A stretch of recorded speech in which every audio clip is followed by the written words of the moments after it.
Are you ready to learn? Because my super experienced guests are ready to share some really valuable information. Make sure and listen all the way to the end to get help and support. So let's start with the best audio experience. Hello guys, welcome to our show. Today we discuss about organization, how you can manage the process, how you can get a lot more results, and we are going to discuss a book, Organizational Velocity. I'm so excited to discuss this topic with Alan Amling. How are you? I'm doing great. Thanks for having me on the show. I appreciate it. Yeah, big pleasure. For me, it's important to learn about this topic because I love reading books. I love controlling the process, management, hiring, many things. So I'm so excited to learn about that because I know that I need to improve what I have to update and go ahead. Before we start, just tell more about yourself, experience, background, and why you decided to share with us about this topic. Okay, great. So I spent 27 years at UPS in a variety of leadership roles in marketing, strategy, and my last role was in corporate venture capital, which I absolutely loved. But there were questions that I had as I went through, as everyone goes through in any large organization.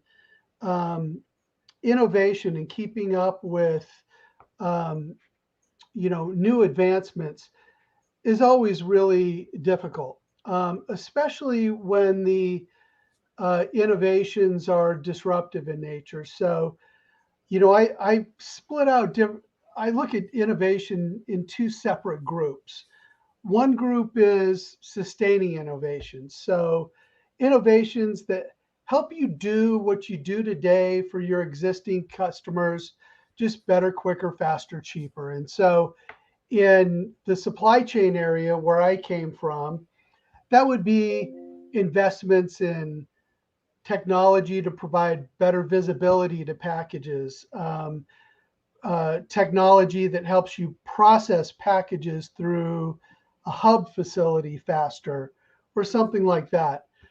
UPS and most companies are really, really good at those types of innovations, because it's really easy to say, okay, if I can improve productivity by 30%, I can do a financial calculation around that. However, if I'm doing an innovation that may be a new product or new offering that that people are going to respond to, it's very hard to predict human behavior in advance. You have to do it. You can spend all the time you want researching it, but you have to do it.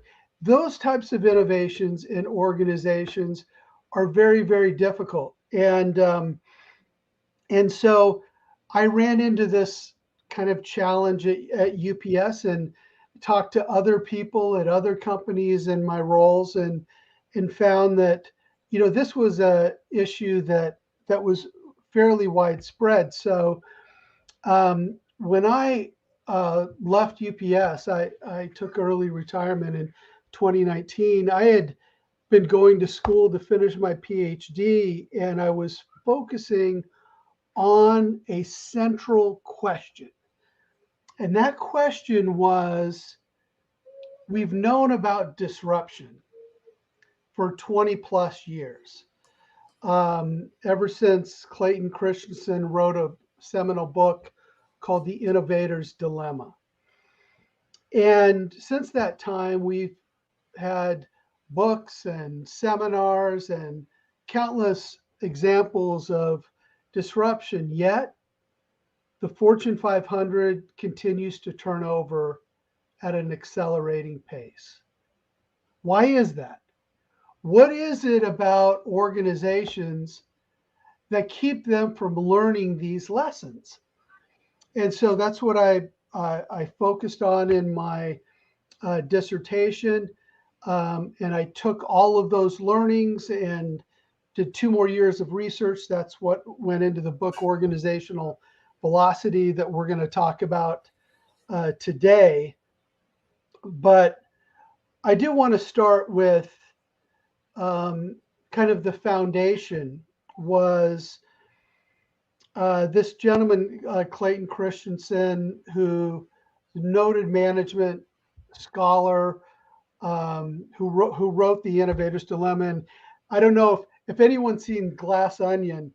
It was so funny. That movie that just came out, they talked about disruption, and I was, oh my gosh, I was going nuts because they were using the concept of disruption incorrectly, and that turned out to be a plot line in the book, and they actually referenced Clayton Christensen. Well, he happened to be on my dissertation committee, and in one of my conversations with him, I was very animated, and I was telling him what I wanted to do, and he said, Alan, you have to understand, first of all, that God didn't create data.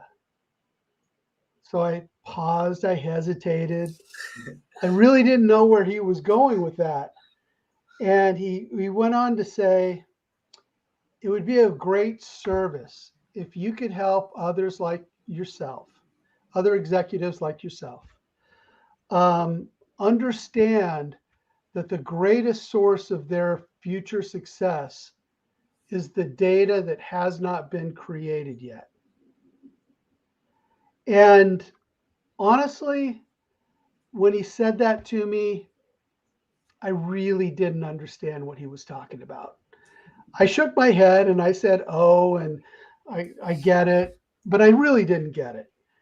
And I had to think about it, and I thought about it over the next few days and weeks, and the more I thought about it, the more clear it became when I thought about all of the plans that I created with teams of dozens of people spending hundreds, if not thousands of hours to create these detailed plans that we present to executives to get funding for projects. And we come across like we have this great knowledge because of all of the research we did about how successful this is going to be and when the organization will get a return on their investment. And it's all BS. And this is why. And it's not on purpose. People are doing their best. They're putting together their best guess. But the reality is, anything that's new, you can do a 5-year plan, but as soon as you lay out the first initiative in the first year, it sets off a variety of unexpected reactions in the external environment from both customers and competitors that then change what you should be doing next. But if you've ever been in an organization, it's not that easy. Because if you ask for $500,000, $1 million for a project, and or even 250,000 for a project, and you're executing it, and you go back 6 months later for an update, and you say, well, now that we've started the project, we found out we were wrong in our initial assessment as we started getting feedback. And we thought we were going north, and we really need to be going northwest. And that's going to change the budget and what we do and so on and so forth. If you do that, people start to question your credibility. Well, if Alan didn't know what he was talking about 6 months ago, why do we have confidence that he knows what he's talking about now? Yeah. And it creates this challenge within organizations. And so what I tried to do is take this challenge from Clayton Christensen and go out and talk to some of the best minds in the business. And I talked to corporate leaders for like Fortune 500 leaders, leaders of startups, and then colonels and generals in the military. And you might ask, well, why colonels and generals in the military? Well, they they are very attuned to making high stakes decisions under conditions of uncertainty. So how do they do that? And and actually, some of the most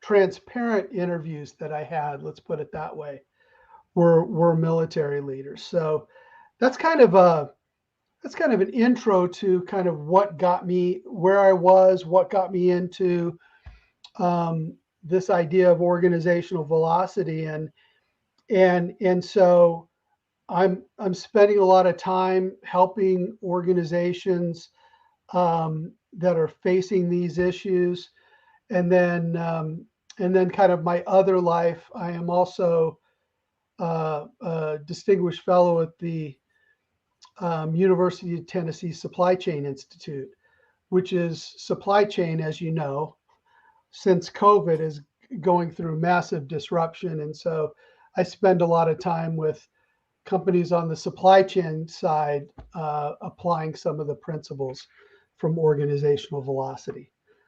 So Nice. how's that for an intro? Yeah, it's awesome experience. I love it. Love it. Love your experience. You mentioned a few times about disruption. I love it because in my company, I always tell my employees, you need to change generic methods. You need to provide something new. You need to test. Sometimes we can fail. That's okay. For me, it's really hard to count how many times I fail. A lot. I keep doing this, but it helps to find something new, to update what we have, to provide much better services for my clients. And can you tell about disruption? For example, I know that most people don't like it to disrupt what they have, because you need to replace and you don't know exactly it will work or not. But I like your quote on LinkedIn, thriving on disruption. And you mentioned about disruption. Can you tell more how to thrive on disruption, and any insights about using disruption in the right way? Yeah. So great question. And when we talk about disruption, it happens in a number of ways, but oftentimes it happens when the things change in the external environment, and companies don't adapt. And one of the I guess one of the seminal examples that Clayton Christensen used all the time, and I'll use it here just because it's such a fantastic example, is the steel industry, where you had these upstarts using a new technology in these mini mills, and the new technology started out, it was inferior to the big steel mills, the companies like U.S. Steel and Bethlehem Steel. And so it was really only used at the low end of the market. So for rebar and things like that. And what happens is when a disruption comes, the existing businesses, and you see this, it's happening today, and I'll get to some examples of where this is happening today.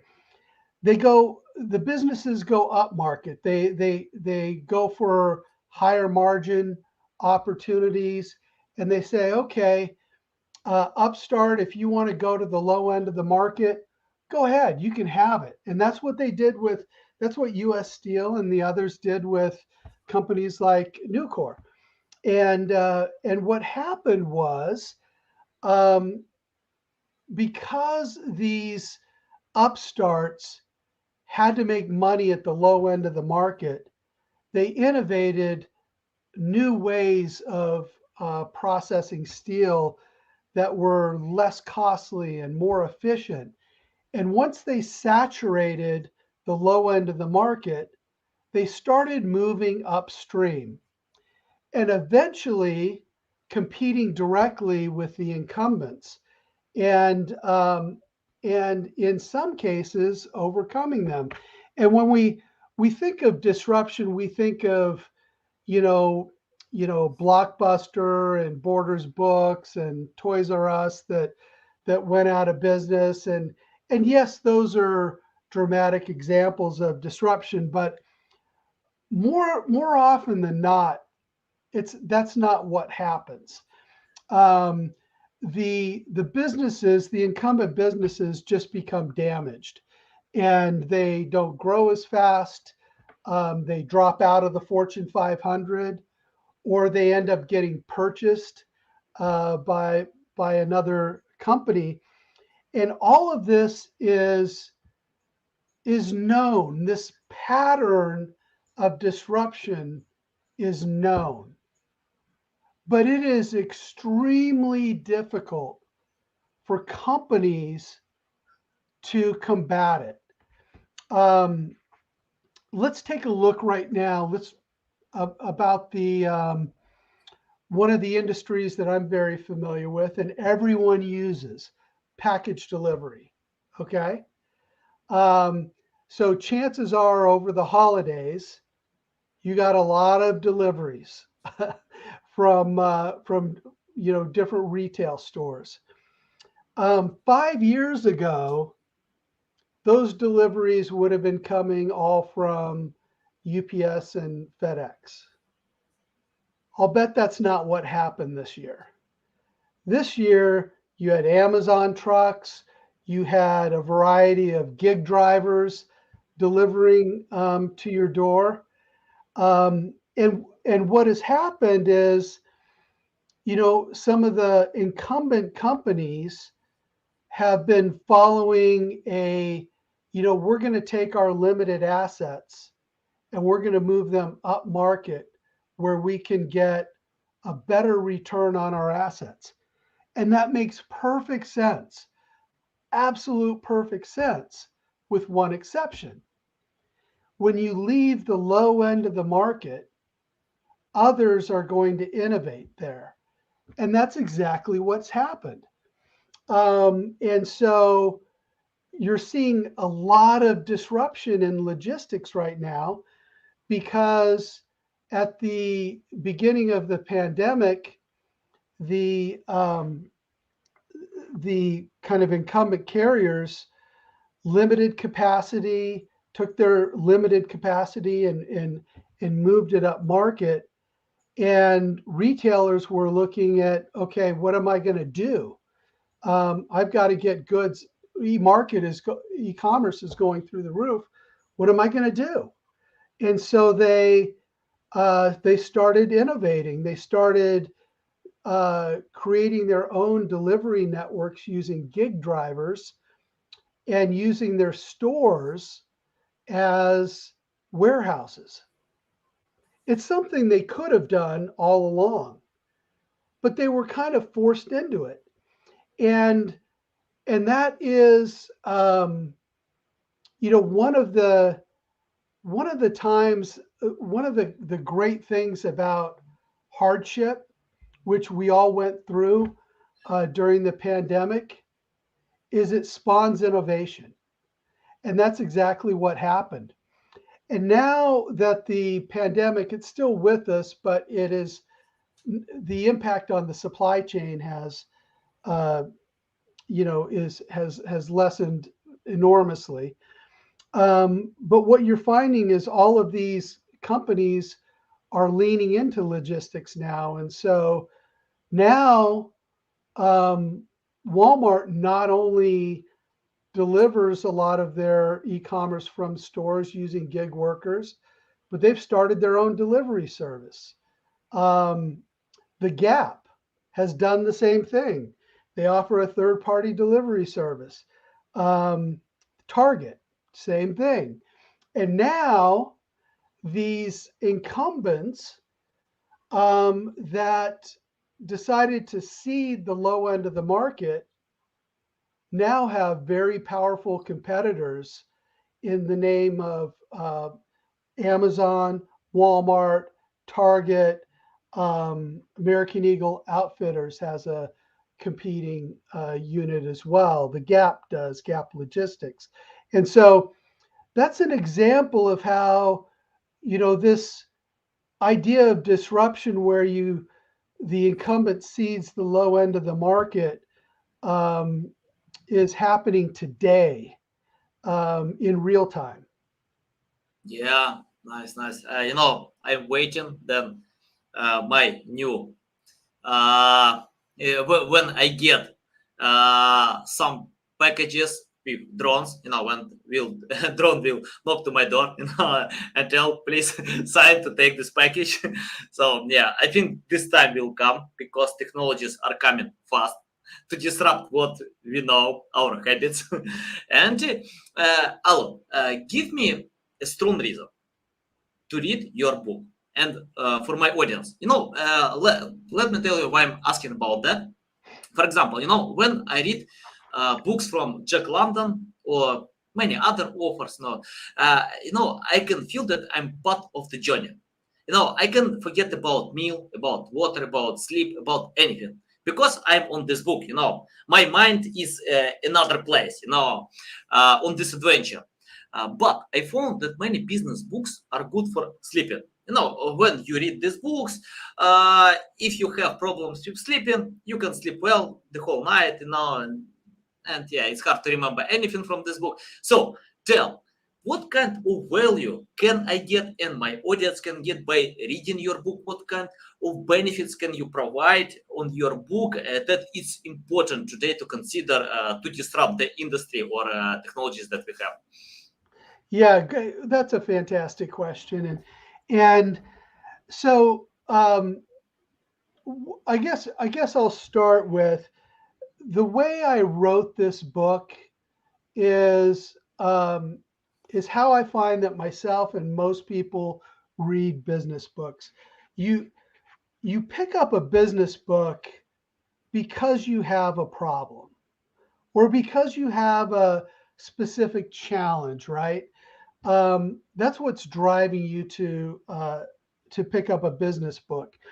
And so while you while you can read organizational velocity um, from cover to cover, I wrote it in a way that you can hone in on what your challenges are and get right to it. So, for example, um, the the big takeaways in the book are uncovering what are the hidden sources of friction that I found in all of my research over 5 years. What are the hidden sources of friction that you should be aware of in your company? It could be, and oftentimes it's not things that people just think of. So let me give you an example.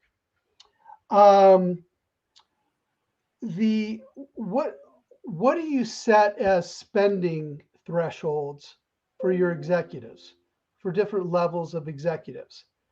And that might seem trivial, but in fact, it's not trivial. And I'll tell you why. If you have two companies with two different vice presidents, let's say, at the same level with the same level of responsibility, but one has a higher spending authority than the other, they're going to be more successful. Why? Because the one with lower spending authority, in order to execute their plans, is going to have to go through the committee approval merry-go-round, right? They're going to have to go sing for their supper. So they're going to have to get their teams together and go to some committee to get approval for funding. And oftentimes, it's not just one committee, it's several committees. And oftentimes, you may not get approval at the same time. So it may take you just through the administration another 6 months to execute a project. And if it's a project that's trying to take advantage of a specific opportunity in the market, 6 months could make all the difference between success and failure. So little things like that. The other thing is, so once you kind of uncover the challenges in your organization, what do you do? And so I talk about that. I really start at the beginning around kind of the mindset you need for success. And then I go into, so what does that look like in terms of structure? What does that look like in terms of the leadership kind of skills that you need? What does that look like in terms of how you interact with your senior executives and your board of directors? And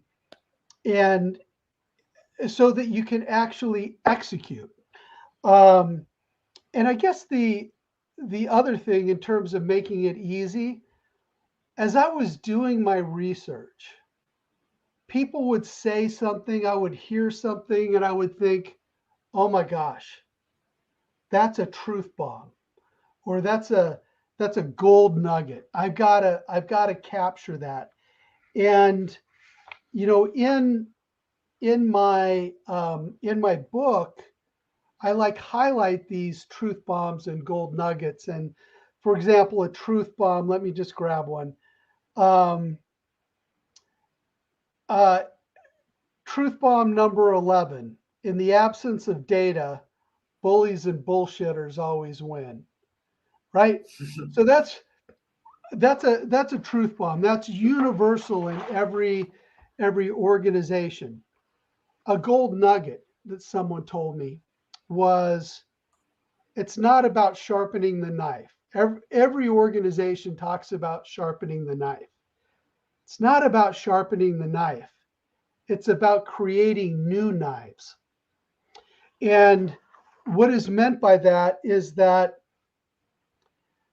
this idea of sustainable competitive advantage that has been around since the 1980s. It's outdated. It's not true anymore, because new thinking and connecting technologies have allowed companies to cross industry moats with increasing ease. And you can talk about your competitive moat, and I don't care how wide you create it, you are going to have competitors. The only lasting competitive advantages is in recreating advantages, creating new advantages, and that's what this book is all about. And if you read through at the back of the book, you read through these gold nuggets. They're all tied to a page number in the book. So you can go right to that part in the book and say, okay, this is really what I need to understand. And the other thing that I did is at the end of every chapter, I summarized the key learnings into 3 categories: what, so what, and what now. So, right? And it's like, this is what you want in a, at least what I want in a business book. I don't want to have to search for the answers. I don't want to have to read 100 pages of your stories that don't pertain to me. in order to get my gold nugget, to get the learning that I want out of this. And so I tried to make it really easy that way. And so my goal in doing this writing is that, you know, I want to make it easy for leaders to absorb this 5 years of learning that I put into the book, and then be able to leverage it with their teams. Because, you know, I've always thought that one of the greatest lies that is told in business is that it's not personal. The business isn't personal, and that's just BS. It's just not true. Business is personal, and so when you're making decisions that negatively impact the people in your organization, believe me, it's personal to them, and they're taking it home with them, and it makes it personal to their families. Um, and so, if I can help, you know, these leaders peel back the onion and see some of the challenges and ways of overcoming those challenges, that's really what I wanted to accomplish. Nice, valuable, guys. I'm going to buy this book, you know, to put on my list, because on my Amazon Kindle I have a huge list of books that I need to read. So it's on my list because I'm going to learn more about that. I love it. And Alan, I have the question about common mistakes. Can you list common mistakes that companies still do, and how to find a much better way today? Yeah. So the I would say the biggest challenge that companies have is um, is creating a true learning environment, and uh, and and a lot of things get in the way of that. But let me give you an example that I think is pretty concrete. Um, so one of the companies I interviewed was not a company that you'd think of as, you know, cutting edge. The company is Shaw Industries, and they make carpet and a variety of other flooring products. And I was talking to one of their executives, and he was relating a story to me when he originally got in his role, and they had made a decision that turned out to be wrong. And so he said, "Oh my gosh, I just got into this position. The company has committed so much money to us. What am I going to do? Am I going to tell them we made a mistake?" And he decided, you know what? I'm going to tell them the truth. I'm going to tell them we made a mistake, and here's what we need to do to correct it. And and so he goes in front of the executives. He tells the story. He does his mea culpa. And the one of the senior vice presidents looks at him and says, "Okay, you've paid the tuition. Now what did we learn?" And that is why Shaw Industries is so successful. They didn't try to kill the messenger. They didn't try to point the finger around who did what and who needs to be, you know, burnt at the stake. It was, what did we learn? And um, that is the essence of a learning company.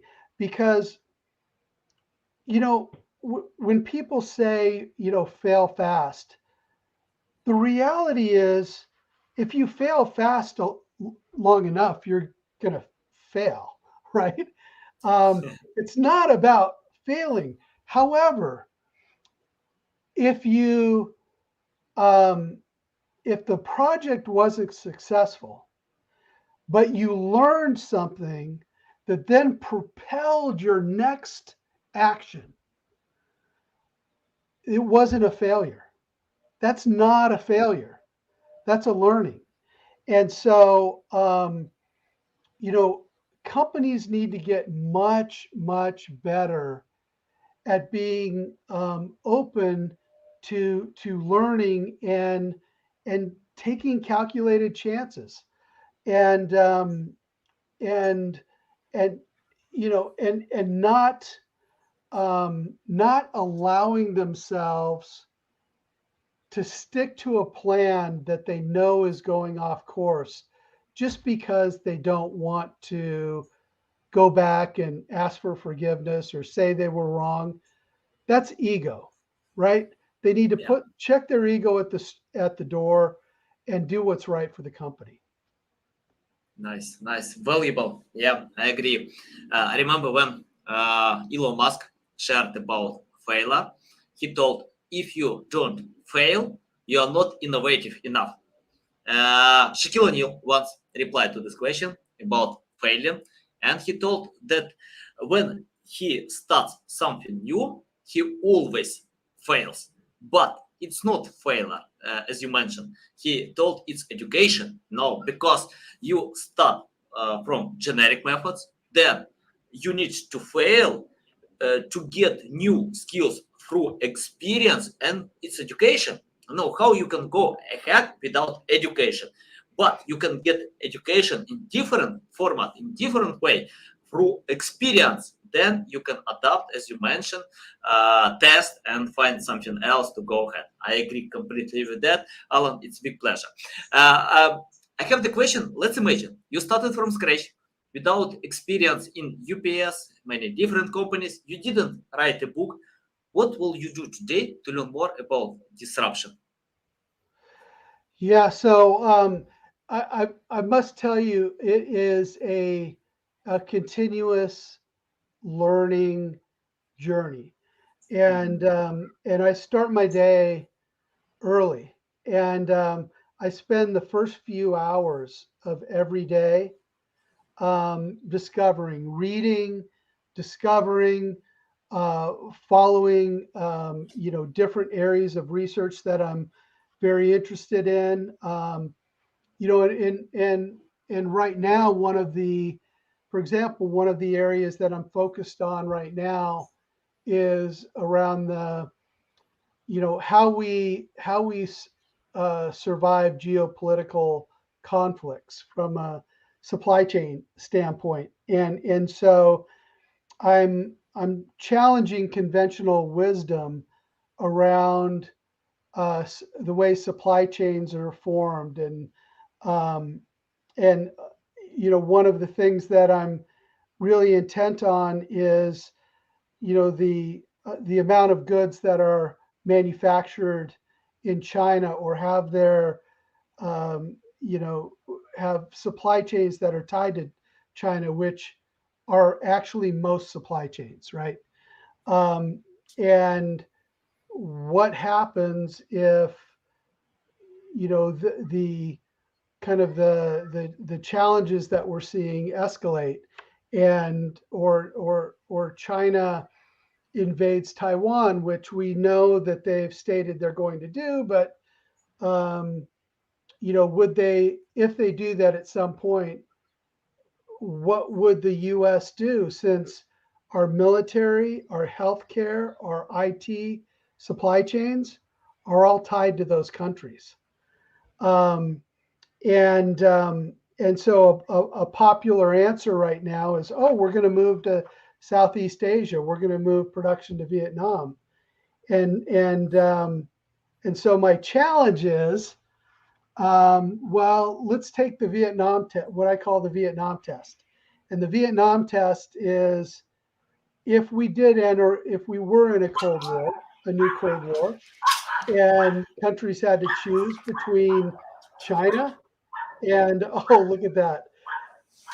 If countries needed to choose between China and the US, where would Vietnam land? And and so those are open-ended questions, and that I'm trying to discover. And the other area that I'm really focused on is that this whole last mile supply chain and returns, because we're seeing returns just explode, and they're not only a big cost issue, but they're a huge environmental issue. 6 billion pounds of returns end up in landfills every year. We can't continue that. So, so my discovery continues every day. Yeah, guys, I submit links to the description below, to LinkedIn profile, to your personal website, because I like the quote on your website. Today, the only competitive advantage is to learn and react faster than your competitor, constantly, at all times. I agree 100%. Yeah, love this quote. Tell the best way how to reach out to you, how to learn more about you, how to follow you. Yeah. So the best way you can reach out to me at my website, alanamling.com, or connect with me on LinkedIn. That's my social media of choice. Okay, guys, you can find website, LinkedIn profile in the description below. Listen us on Apple, Google, Spotify. Thanks again for your time. A big pleasure. I'm going to read your book. Guys, you need to read this book because you can see a lot of valuable insights. Okay, guys, love you. See you. All right. Thank you.